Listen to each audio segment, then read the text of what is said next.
with love, with compassion, with knowledge and care. And so, as we start, I think it's going to be very informal. Pastor Mhm. Matti and I just talking as friends. He has a lot of experience. He's from Finland, which is a secular country, and he's lived in a number of different countries, different kinds of cultures and backgrounds. And as a messenger of Christ, both of us serious believers in what God has said in the world, and and I think that with our understanding of the Bible and our understanding of the faith, we are able to, with love, look at a secular worldview and address some of the needs. So based on our understanding of what the secular worldview is, we're able to help believers relate to them and reach them somehow, and then also we learned from them actually uh,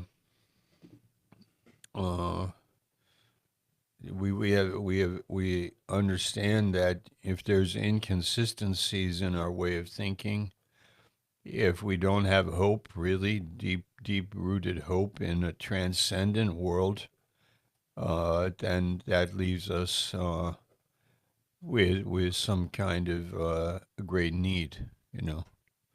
So let's start our program, All right. Pastor. Okay. I think that it's interesting to look at this theme because we are not really talking about atheism only.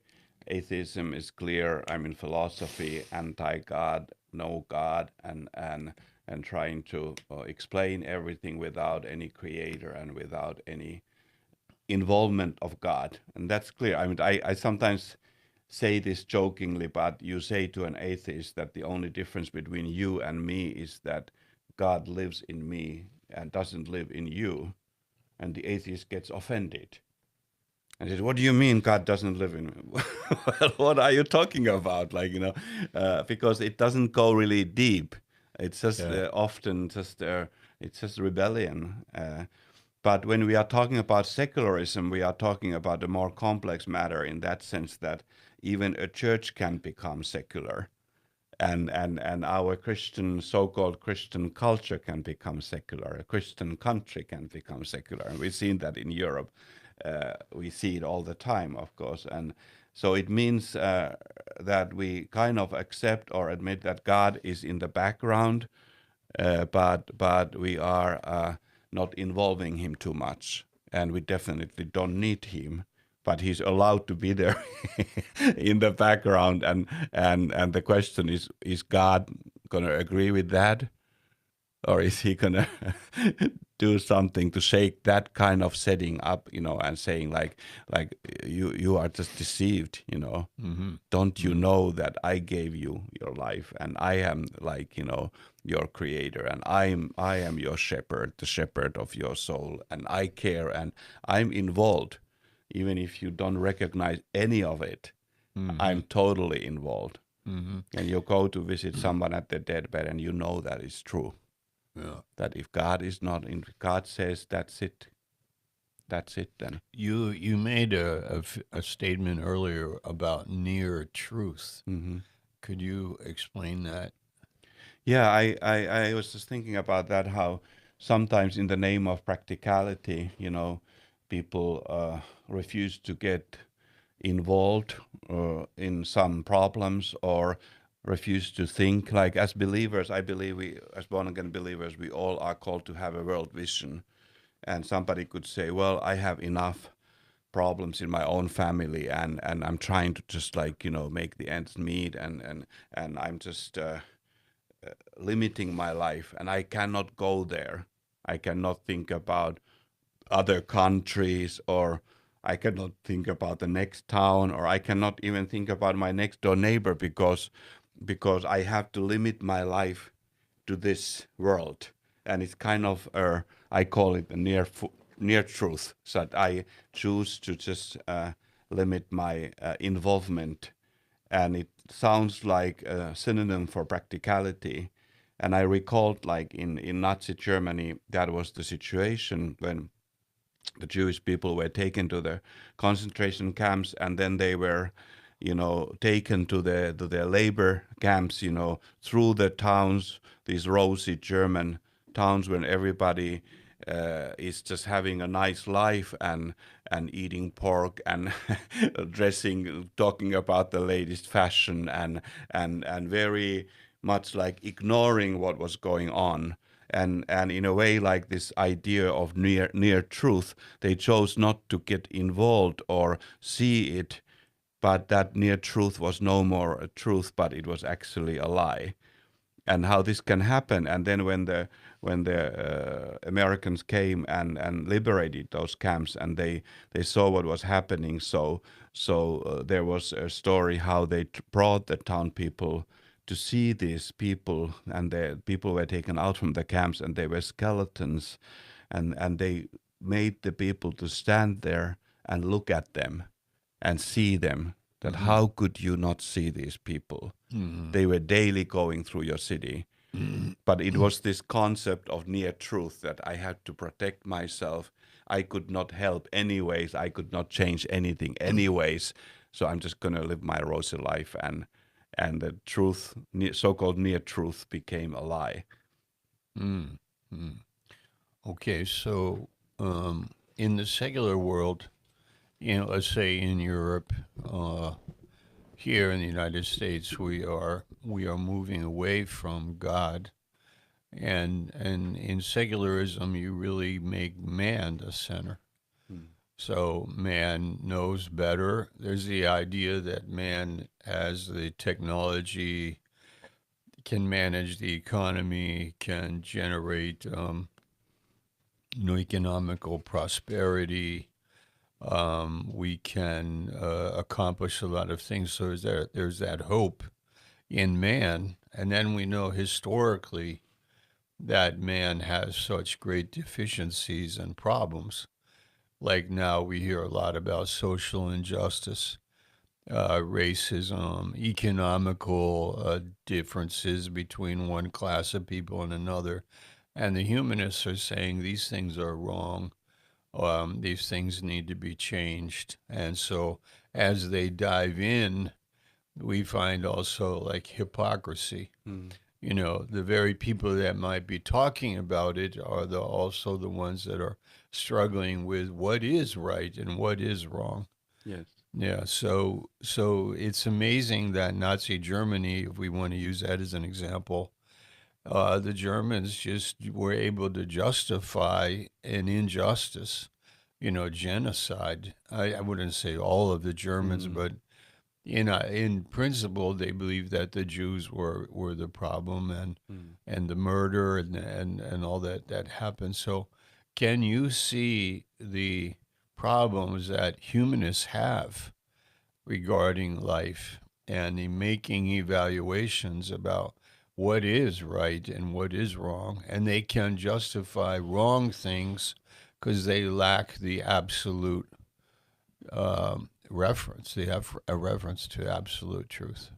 Yeah, if you try to get rid of the God factor in your society or in your own thinking, then you have to throw out so many things, because those are kind of valuable things that we have received from this understanding that there is God, such as love, unconditional love, forgiveness, mercy, grace, faith as a phenomenon itself, and none of them make sense without God, right? Yes. So they are, and if you have a society, you might say, okay, we want to define everything without God, and when we can kind of measure everything, and they call it science, that we measure everything and we define everything without God. This is called science, because the idea is that if I can measure it and define it, then I can control it.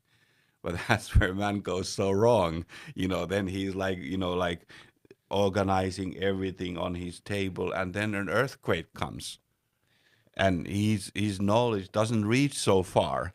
Yeah. So his table where he has all these plans drawn is shaking all of a sudden, which is an amazing. I mean, it's an amazing picture because we are so used to think that there are elements that are stable and always there, but maybe a secular person doesn't admit that they came from someone and from somewhere, such as the earth, for example. You've been flying, and you are always so happy when you land because you feel that now you are safe and secure. You are not up in the air, on nothing, or you've been sailing in the sea, and when you come land, then you are happy again because something. But then your earth is shaking, or your home that used to be the most secure place in your life, and it collapsed, and that's like causing you to face this thing that actually there is a life that is beyond that can be controlled. And that leads us to faith, and that leads us to this, which I call soft values. Like if you ignore these soft values in a society, you become a very maybe technical, maybe very cold society, which I think easily we could see that happen, like all the technology today and all our achievements and so on. But still, like, people who are running those machines, and they still fall in love, and they still get offended, and they still have like deeper needs for another kind of life. Yes. And this is where the what God represents and has given to us, right? Would you say a family kind of represents the soft values? Absolutely, yeah. Absolutely, yeah. Can you define that a little more? Maybe that because there is that okay, when we talk about a family, or I think altogether in life, that a good word to define life is relationship. Like this is all about relationship, and sin is a relationship problem. Our purpose, our motivation comes from a relationship. Like I just to give you an example, I work with art, and I have an art gallery in Muscat, and we do a new exhibition every month. So there's a lot of work, and we have different pieces of art, and I love actually doing that. I have found that I actually can do something like that.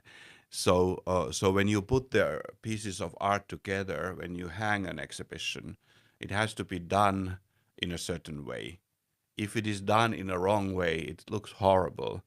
But then like I usually work on it like 3-4 hours just to get like those 10 pictures into right relationship with one another.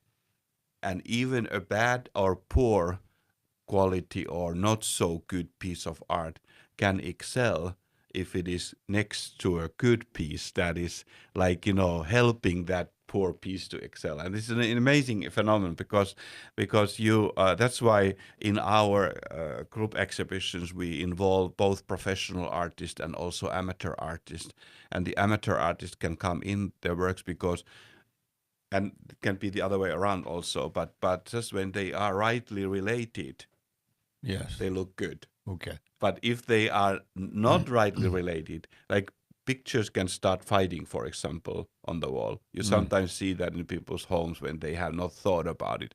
They just put something. So the pictures, don't you see there are two pictures fighting on your wall? Okay. Yeah, so the relationship, it's like family is like an amazing platform for relationships. And I guess the secularists would say, well, we have soft values. We also have our families. We want to have love. We want to learn to get along. We want to forgive. We want social justice and so on. And the problem, what would you say is the primary problem in the secular world? If we have, what would you say? I think, Yeah, I think it comes down to pride, which is independence of God. But I mean, why you are breathing, right? Why don't you admit that you are breathing? hmm What? Okay, you just don't want to admit it because you don't want to say the word God, yeah, or God gave me life, or yeah, just don't want to. and it goes to an extreme sometimes. It's just so ridiculous Yes. because it's impossible for man to explain himself without a creator. It's impossible. Yeah. If a secular person saying, I don't believe in God, but then they quickly can just say, that's not right. What you did to me was not right. Or you are a racist. Or, that this is wrong, economical, civil war, and they have very many opinions about things. And you Means can say, nothing. Yeah, yeah, on what grounds are you yeah. making those judgments? Aren't you borrowing Christian principles and belief in God, or where is your moral standard coming from? Yeah, if there's no absolute truth, which God is, then those things mean nothing. I can kill Yes, you right here and eat you up. yes, right, And you have no foundation to say it's wrong. right. If there is, but of course they go deep into this explanation of the process of evolutionary process and into morals and so on. Well, But we are not really excelling morally. I don't think so. yeah, well, let's even use that. Like the evolutionary model is that the strong beat and eat the weak. So why wouldn't let's say, for example, as we know, the weaker members in society could be taken advantage of, could be manipulated, could be destroyed. And according to the theory of evolution, that's the process. So why are you now saying that is wrong? Yeah, yeah, But exactly. you're like smuggling into your ideology this idea that it is wrong. But where did that come from? Well, it came from religion. Religion is saying that it is wrong. And where's religion? Religion is coming from the morality in my heart that I know that it's wrong to take advantage of somebody who is more, not Mm-hmm. as fortunate as I, Mm-hmm. is weaker than I. So where did your morality come from? Well, it evolved. Well, how did it evolve? Why would the strong eat up the wicked or we eat up the weak rather?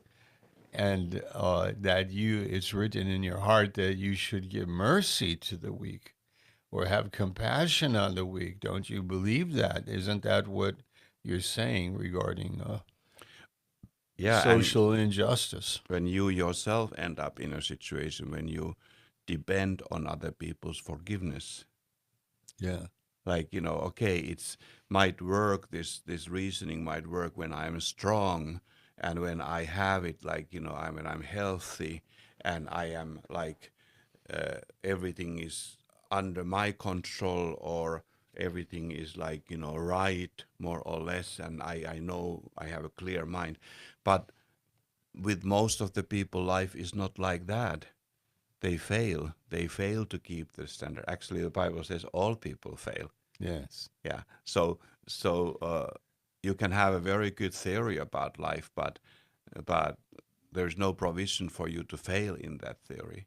And this is Mm-hmm. where the biblical revelation of grace comes into the picture, that actually, like many religions also are that way, that they give you some idea or a theory what you should do, or what you should do to God, what God expects from you.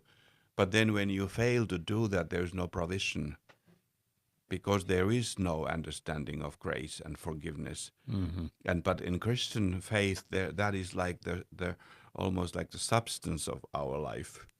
We Yes, we it live is. by grace. Yes.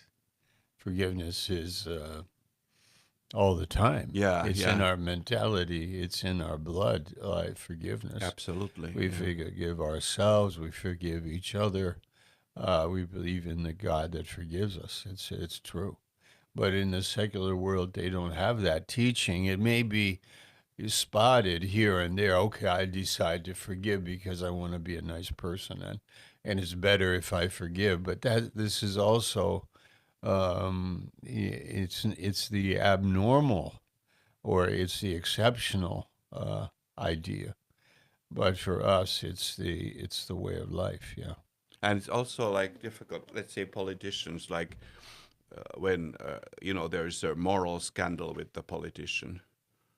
A person can be an excellent politician or economist or leader altogether, but morally totally mess up. Mm-hmm. So and that's gonna be that way. It's not like you that everyone is good in everything.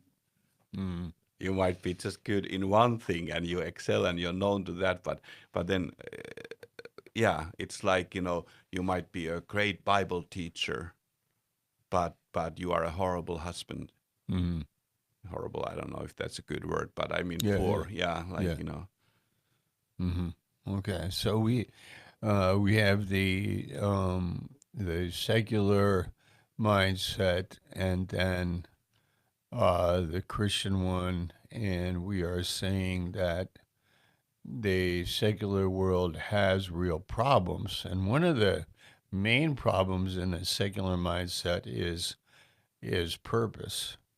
Like, why are we here? hmm, Why are we alive? And I think these questions are important, absolutely. and that if we can ask them, what would you say would be a common answer to that question, Pastor? Hmm, If you were to ask him, an everyday Finnish, Swedish, Norwegian, Danish, and in our country we say hmm, the greatest country in the world is Finland or hmm, one of those hmm, Scandinavian countries, and why? Quality of life, quality of food, weather. I mean, cleanliness, climate wise, not polluted. I mean, weather isn't the best, but and so it's society taking care of you, and so on. But so you take one of these people and just say, "Why are you alive?" What would the answer be? there cannot be any other answer but very, very temporal. Yeah, That I would be happy, that my family would be happy, that I would be comfortable and my family would be comfortable. And it's actually very selfish. yeah, And then there is like this, like, okay, we are a country that receives refugees, political refugees. People escape from horror and wars and they come to our country, and we are proud and we decide if they qualify or not. yeah, I that just like disturbs me, that setting, because it's like, okay, I don't trust you. Your story is not true. And I mean, you could be. I mean, I almost sometimes like would like to. I'm not. I don't want, but it would be interesting to see that the roles change. yeah. Let's say Finnish people go and look for political asylum in Syria Mm, or somewhere there. Yeah, and it's just like there's like a false. There's nothing wrong with having a good life. There's nothing wrong with having a comfortable life for you and your family. And I think it's awesome. It's a blessing. And if you recognize that it is a blessing, it's amazing, because mm-hmm. then that brings that humility element there. Otherwise, it's just that you say, I, in my own, because I'm a smart guy, or I am good in math or something, that because of that, I have this thing and so on. But it comes to an end. It has no continuity. And I think that that's another thing that really disturbs every soul when they understand that this is all coming to an end. Like I was once I was in southern France and I went to a museum, and this French lady walked in, and she was probably like, I mean, she was really old. She was like probably like 100 years old. Maybe she was my age, but I think she was really old. But she dressed like a teenager, and I looked at her, and I was just so disturbed by that, because she was just like claiming her beauty, her past beauty, and whatever she used to be, and she just, and I'm careful when I say that, because I'm not judging her, but it was obvious to me that those were not like the proper clothes for her. She was like holding on to it, Mm-hmm. And I Okay. remember when I was working in a hospital in Sweden, and I worked with old people, and they were really like dying people, but every morning they wanted to dress up to their best dress and the gold and the rings, and it was like heartbreaking to put that rings into these fingers that were crippled and on their way out from the picture. Got it. Wow. Yeah, but they were like there and like Right. Right. Right. yeah, Right. Right. yeah, and Right. You're it's just talking. gonna go through your fingers. You're not gonna get Yes. hold of, Oh. cannot keep it. Oh. Yeah. Yeah. Well, it reminds me of this Greek word Hmm. teleos, which is like we're designed for a purpose. Mm. And I once had the idea of you take a Mercedes Benz automobile, brand new, 500 series, high quality automobile, and you could use it for many purposes. Maybe you've heard me preach on No, that. no, I haven't. But you could, we have ships in the harbor in Baltimore. You could take a Mercedes and put a chain through the windshield and through the doors and lower it into the sea and use it as an anchor for the ship, like a brand new Mercedes. And in the glove compartment is a manual on what the car is for, how to use the car, how to drive it on the Autobahn, and all of the technology. But it's used in a different way. And I feel like we are talking about the human race, and secularism is got serious problems because they don't identify our purpose. Mm. We are made for the image to the glorify God, but we are instead used to like adorn. We have gold rings, and we're Mm. getting older, and or dress like a Mm. Mm. teenager, or are arrogant, or inflated in our sense of personal value, which is fading away. Mm. Yeah, that is amazing. Just to and unfortunately that dialogue or that conversation between the Christian churches and secularism, there is no like I mean that is difficult to find that platform because it becomes so easily just argumental and like this kind of hmm. But what I love about like okay, we have been hearing these things about the revival in Kentucky and so on, and we don't really have a clear like statement about it, or I have not been there and so on. But what I have seen, like our young people went there and they came back and they were like excited, and they were just in very simple terms. There was nothing dramatic or sensational. Yeah. They were just excited about the presence of God. Yes. And this presence of God is a shock to a secular person Yes. because how do you explain that? And they would say, well, it's just fantasy, it's just imaginations or religious propaganda or blah, blah, blah, blah.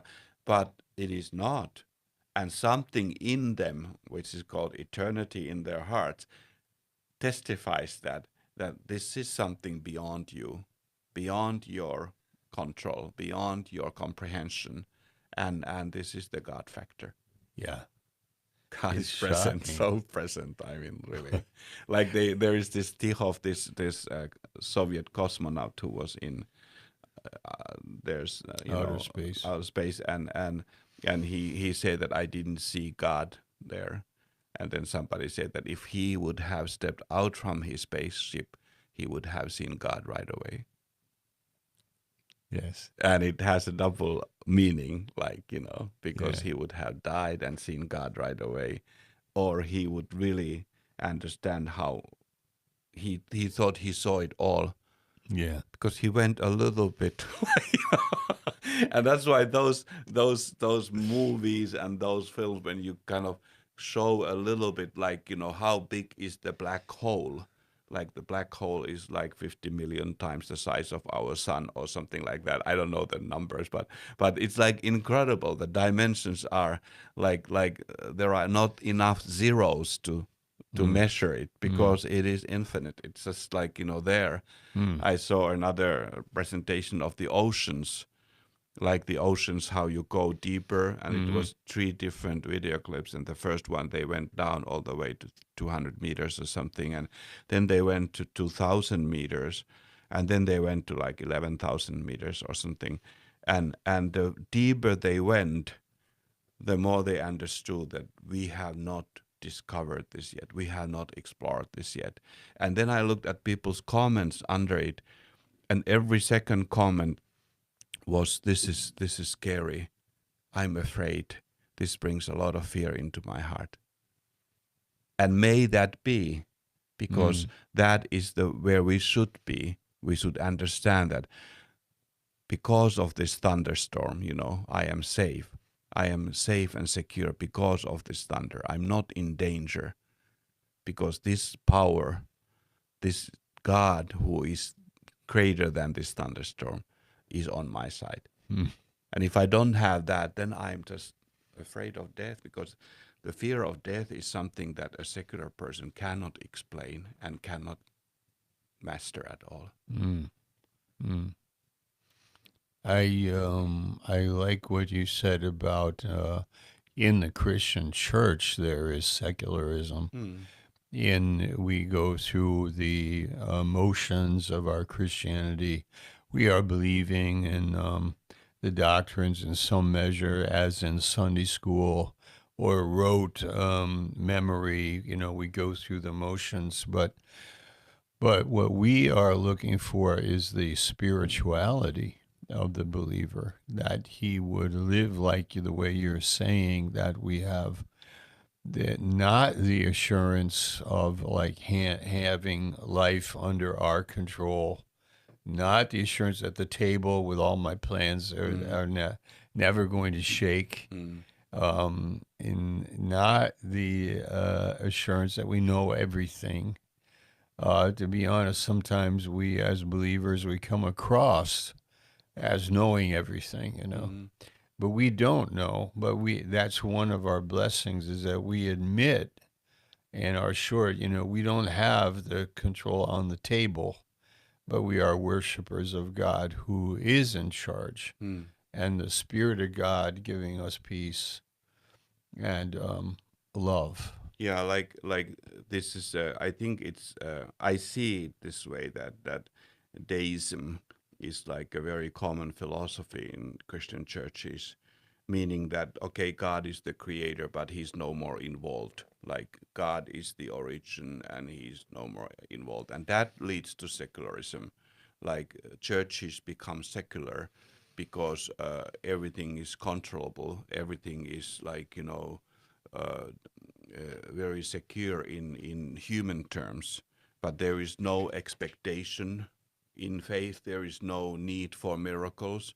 Miracles were just for the first century because people were primitive, ha ha ha ha, and they needed, and and now we have modern science, medicines, and people don't need healings anymore, and that's like from that time, and now we are so sophisticated in our faith that we don't need to, like, ask for our daily bread because we just have social security system, or we don't need to pray for our daily bread anymore, and because those are all elements that are expressions of a practical faith, that I depend on God today, and God is not far, but God is present. And to throw this in a little bit, like, in Islam, God is very far.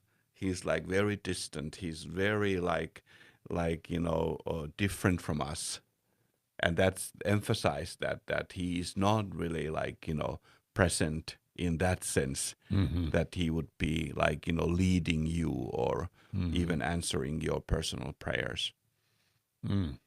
Wow. Yes. Yes. What would you say would be the best way for a believer to keep himself awake to the spiritual realities of God around me, relating to God in my heart, in my mind, and having a vibrant faith? You once said, this is a long time ago, uh, maybe it was in a conversation, or maybe it was in your message, that you said that your children were still like young, and you said that I wish. You said, I know it is a kind of funny statement, but I wish that my children had suffered more, that they would have seen suffering, because then they would appreciate, things differently. Hmm. And then we spoke about that, how good it is to go to hospitals, go to places where the suffering people are hidden from us, and meet like death face to face, and understand that, hey, this is not to be denied, but we can be prepared, Mm. and it's the reality, and it's beautiful also in God's plan, isn't it? Yeah, yeah, it Yeah. is. Yeah, yeah. I don't remember saying that, but I like. I don't know that I want.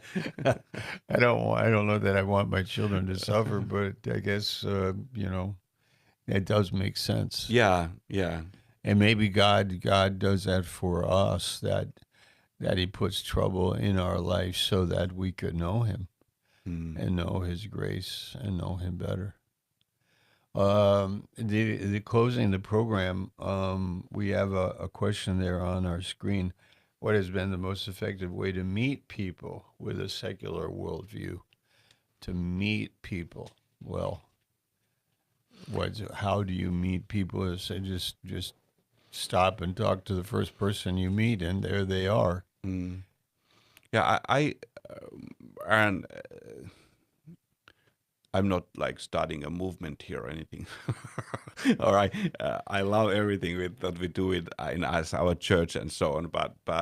But sometimes like our concept of evangelism can be very like limited. Hmm. It's the idea that I go to the street and I talk to speak to people whom I don't know, and I have clear message, and I want to lead them to Christ, and this is beautiful.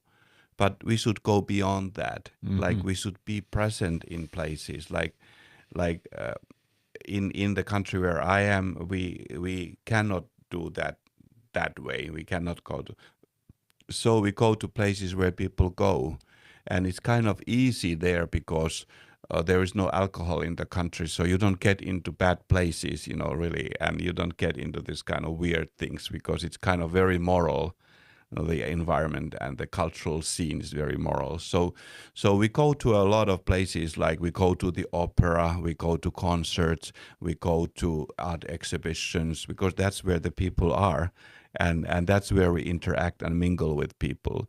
But sometimes, church people are kind of like, and I'm not encouraging you to do this, and understand me right, Sure, but sure, sure. sometimes there's like too big gap. Oh, sure. Yeah, that we Yes. go and reach the people who are like homeless and so on and so on, and we kind of find it secure to reach them because we are coming from above and they need us. But going to the upper class or going to people who are cultural or educated and so on, we don't, because we, for some reason. But I think we should be there. Okay. Very good. Very good. Yeah. Hmm. Good word. No, I agree. I think we all agree. We have like um, in our city, Baltimore. I think there's a lot of communication that happens at the working place, Hmm. Hmm. neighborhoods, but different health clubs, societies, Hmm. groups. So I do think we are integrated in the society, but then how are we talking when we are golfing Hmm. and we're with somebody that we or I'm working at the working place in the cafeteria, and then how do I start the conversation, and how do I talk to people? Yeah, like I can give you another example what we do in Muscat, because we have the art gallery. It's a great platform to meet people, and we meet all kinds of people, not directly like in a religious conversation or so, but But we do also, like for example, we do something that we call art talk, and that means we invite everybody. It's open to anyone and everybody to come in a particular evening. It's not like this. Sometimes in art galleries they do these art talks and it's very high, cultured, like somebody reads from a paper using these really fancy terms and everybody's looking important and so on. That's not what we do. And I always emphasize that we are doing like non-academic art talk. We are just casual art talk. And it has no agenda. It is not clear what we're gonna talk because the gallery has my name, so I have taken that right to decide how it's gonna go. So I just monitor there, and usually we have like from 20 to 30 people there, and it's different kinds of people. There are artists who come, there are art lovers who come, there are poets who come, there are sports people who come, young people especially, and they love it. It's just, it's kind of our rap session. That's where I got the idea from. It's like that it's not so structured and it doesn't have to go in the same way always, but everybody gets involved, and a lot of things can be said there, and there's a lot of good exchange of thoughts, and I believe in it. I believe in building that kind of platforms where people can, maybe church has to step over to the church that can be very high and too high. Yeah. Because people feel that it's too religious, it's too, Yeah. narrow or something. But it's not so threatening to come to an art talk. Yeah. No. Or maybe it is to some people, but to some people it's not so threatening to come to an art gallery. And there you are, all of a sudden you are actually almost like in a church service. Yes, You just well- don't know it. Well, I have seen some of your videos. Uh-huh. And on these art talks, so you're in front into the pictures or in the gallery. Yeah. There's a group of people there, and you're just explaining a piece of art, and it's very good. Yeah. It's connecting very with good. them, It's a way of communicating, heart to heart from, with people, Yeah. and people are people everywhere. Yeah, amen. Yeah. Well, that's great. That's it, I think, right, Cody? All right. So thank you for joining us today. Don't forget to subscribe to the show on YouTube, Apple Podcasts, Google Podcasts, Spotify, and more. Be sure to join us for our next show tomorrow as we talk about this subject. Can we give a little ad for the Dallas event, because Sure. we're going to have a great event on Saturday. If you are in the area of Dallas in Texas, or if you have some friends there, we'll have a one-day art event there from 2 o'clock till 8 o'clock in the evening. And the theme is actually abstract biblical art. So I will have my works there on display, and I will be also present. So welcome. You can get the exact information by contacting us. And they contact you, Matti Servio. Yeah, or at- from here, maybe we can leave the address. Okay. Okay, great.